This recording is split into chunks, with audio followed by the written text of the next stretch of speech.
ಮಸ್ಕಟ್ನ ಮಾಯಾ ಕಿರೀಟ 5 ಲೋಕಗಳ ಮಹಾಕಾವ್ಯ. ನೀವು ನೋಡ್ತಿದ್ದೀರಿ ಹೇಮಂತ್ ಕ್ರಿಯೇಷನ್ ಕನ್ನಡ ಕಥೆಗಳು. ಸಮುದ್ರದ ಅಂಚಿನ ಹುಡುಗ. ಮಸ್ಕಟ್ ಸಮುದ್ರ ತೀರದಲ್ಲಿ ಸೂರ್ಯ ನಿಧಾನವಾಗಿ ಮುಳುಗುತ್ತಿದ್ದ. ಆಕಾಶ ಕೆಂಪು, ಕಿತ್ತಳೆ, ಬಂಗಾರದ ಬಣ್ಣಗಳಿಂದ ತುಂಬಿತ್ತು. ಅಲೆಗಳು ಮೃದುವಾಗಿ ಕಲ್ಲುಗಳಿಗೆ ತಾಕಿ ಒಂದು ಹಳೆಯ ಹಾಡಿನಂತೆ ಶಬ್ದ ಮಾಡುತ್ತಿದ್ದವು.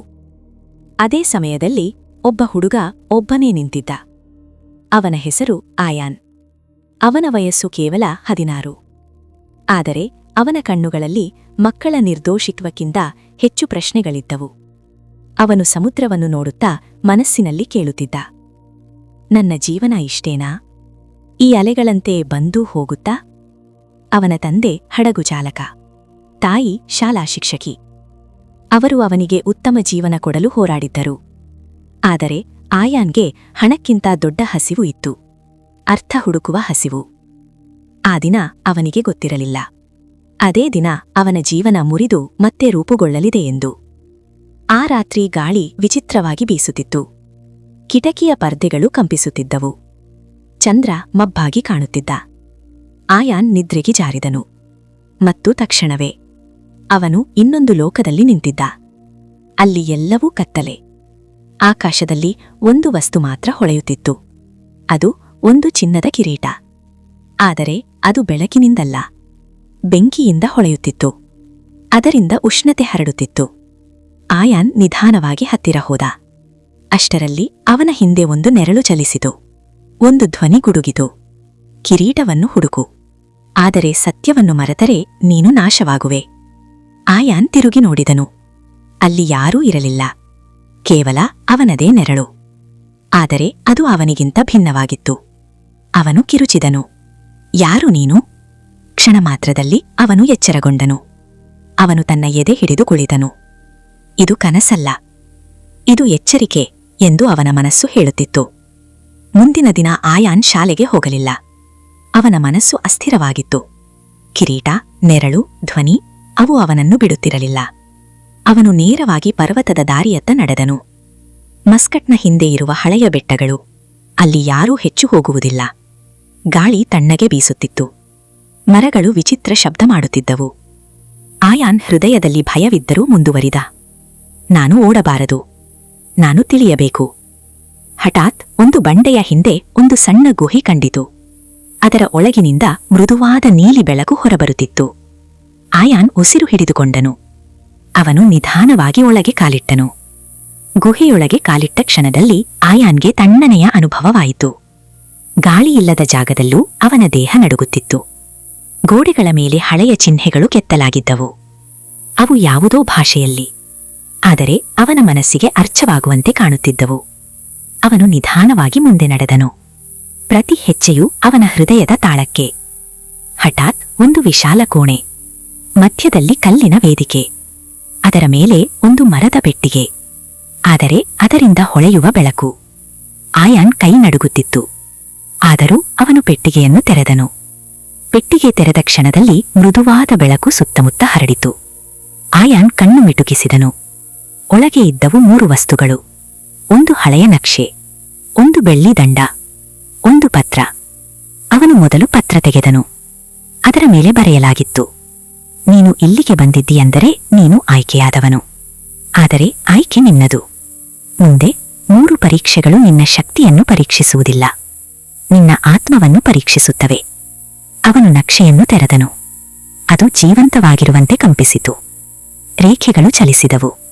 ಮರುಭೂಮಿ, ಸಮುದ್ರ, ಅರಣ್ಯ, 3 ದಾರಿಗಳು. ಅವನು ಕೊನೆಗೆ ದಂಡ ಹಿಡಿದನು. ಅದು ಬಿಸಿ, ಆದರೆ ಸುಡಲಿಲ್ಲ. ಒಂದು ಮೃದುವಾದ ಧ್ವನಿ ಕೇಳಿಸಿತು, ನಾನು ನಿನ್ನನ್ನು ರಕ್ಷಿಸುವೆ, ಆದರೆ ನಿನ್ನ ಬದಲಿಗೆ ನಡೆಯಲಾರೆ. ಆಯಾನ್ ಕಣ್ಣು ಮುಚ್ಚಿದನು. ಇದೀಗ ಹಿಂದಿರುಗುವ ದಾರಿ ಇಲ್ಲ. ಮೊದಲ ದಾರಿ ಮರುಭೂಮಿ. ನಕ್ಷೆ ಅವನನ್ನು ಮರಳಿನ ಸಾಗರದ ಕಡೆ ಕರೆದೊಯ್ತು. ಸೂರ್ಯ ಉರಿಯುತ್ತಿದ್ದ, ಗಾಳಿ ಸುಡುತ್ತಿತ್ತು, ನೆಲ ಹೊತ್ತಿ ಉರಿಯುವಂತೆ ಕಾಣುತ್ತಿತ್ತು. ಆಯಾನ್ ಗಂಟೆಗಟ್ಟಲೆ ನಡೆಯುತ್ತಿದ್ದ. ತುಟಿಗಳು ಒಣಗಿದ್ದವು, ಕಣ್ಣು ಮಂಕಾಗುತ್ತಿತ್ತು. ನೀರಿನ ಬಾಟಲಿ ಬಹುತೇಕ ಖಾಲಿ. ಇಲ್ಲಿ ನಾನು ಸಾಯಬಹುದು ಎಂದು ಅವನ ಮನಸ್ಸು ಹೇಳಿತು. ಅಷ್ಟರಲ್ಲಿ ಮುಂದೆ ನೀರಿನ ಕೆರೆ ಕಂಡಿತು. ಆಯಾನ್ ಓಡಿದನು, ಕೈ ಹಾಕಿದನು.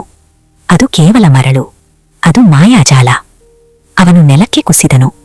ಕಣ್ಣುಗಳಲ್ಲಿ ನೀರು ತುಂಬಿತು. ಅಷ್ಟರಲ್ಲಿ ಒಂದು ಧ್ವನಿ. ಒಬ್ಬ ವೃದ್ಧ ಭಿಕ್ಷುಕ ಮುಂದೆ ನಿಂತಿದ್ದ. ಅವನ ಕಣ್ಣುಗಳಲ್ಲಿ ಶಾಂತಿ. ನೀನು ನೀರನ್ನು ಹುಡುಕುತ್ತೀಯಾ ಅಥವಾ ನಿನ್ನನ್ನೇ? ಆಯಾನ್ ತಲ್ಲಣಗೊಂಡನು. ಅವನು ತನ್ನ ಕೊನೆಯ ನೀರನ್ನು ಭಿಕ್ಷುಕನಿಗೆ ಕೊಟ್ಟನು. ಕ್ಷಣ ಮಾತ್ರದಲ್ಲಿ ಭಿಕ್ಷುಕ ಬೆಳಕಾಗಿ ಪರಿವರ್ತಿತನಾದನು. ಆಕಾಶದಲ್ಲಿ ಮೃದುವಾದ ಬೆಳಕು. ನಕ್ಷೆ ಹೊಳೆಯಿತು. ಮೊದಲ ಪರೀಕ್ಷೆ ಮುಗಿದಿತ್ತು. ಆದರೆ ಆಯಾನ್ ಅರಿತನು, ಇದು ಕೇವಲ ಆರಂಭ. ಮರುಭೂಮಿಯ ಪರೀಕ್ಷೆ ಮುಗಿದ ನಂತರ ನಕ್ಷೆ ಮತ್ತೊಮ್ಮೆ ಚಲಿಸಿತು. ಈ ಬಾರಿ ದಾರಿ ಸಮುದ್ರ.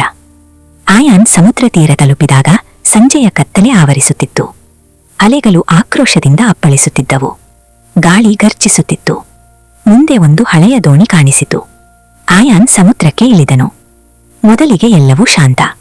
ಆಕಾಶ ನಕ್ಷತ್ರಗಳಿಂದ ತುಂಬಿತ್ತು. ಆದರೆ ರಾತ್ರಿ ಮಧ್ಯದಲ್ಲಿ ಭೀಕರ ಬಿರುಗಾಳಿ.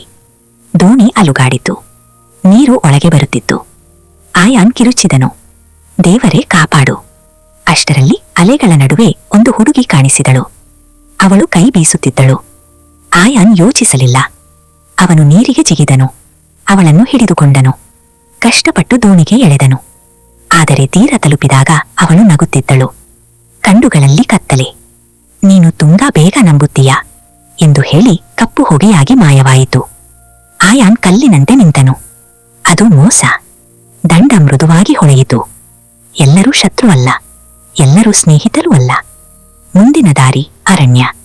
ಸೂರ್ಯನ ಬೆಳಕು ಅಲ್ಲಿ ತಲುಪುತ್ತಿರಲಿಲ್ಲ. ಎಲ್ಲೆಡೆ ಕತ್ತಲೆ. ಹಕ್ಕಿಗಳ ಶಬ್ದವೂ ಮೌನ. ಅಚಾನಕ್ ಒಂದು ಕಿರುಚಾಟ. ಆಯಾನ್ ಓಡಿದನು. ಅಲ್ಲಿ ಒಂದು ಹುಡುಗಿ ಮರಕ್ಕೆ ಸಿಲುಕಿದ್ದಳು. ಮೇಲೆ ಒಂದು ಹುಲಿ. ಅದರ ಕಣ್ಣುಗಳಲ್ಲಿ ಹಸಿವು. ಆಯಾನ್ ಕೈಯಲ್ಲಿ ಕತ್ತಿ ಇರಲಿಲ್ಲ, ಕೇವಲ ದಂಡ. ಹೋಗು ಎಂದು ಕೂಗಿದನು. ದಂಡದಿಂದ ಮೃದುವಾದ ಬೆಳಗು ಹೊರಡಿತು. ಹುಲಿ ನಿಧಾನವಾಗಿ ಹಿಂತಿರುಗಿತು. ಹುಡುಗಿ ಹೇಳಿದಳು, ನೀನು ನನ್ನನ್ನು ಉಳಿಸಿದೆ. ಆದರೆ ಕ್ಷಣದಲ್ಲಿ ಅವಳು ಮಾಯವಾಯಿತು. ಆಯಾನ್ ಅರ್ಥ ಮಾಡಿಕೊಂಡನು, ಇದು ಪರೀಕ್ಷೆ. ಅವನ ಧೈರ್ಯದ ಪರೀಕ್ಷೆ. ಅರಣ್ಯದ ಆಳದಲ್ಲಿ ಒಂದು ಹಳೆಯ ಮಂದಿರ ಇತ್ತು. ಮಧ್ಯದಲ್ಲಿ ಒಂದು ಕಪ್ಪು ಕನ್ನಡಿಯಂತೆ ಕಲ್ಲು. ಆಯಾನ್ ಹತ್ತಿರ ಹೋದ. ಅದರೊಳಗೆ ತನ್ನದೇ ಪ್ರತಿಬಿಂಬ.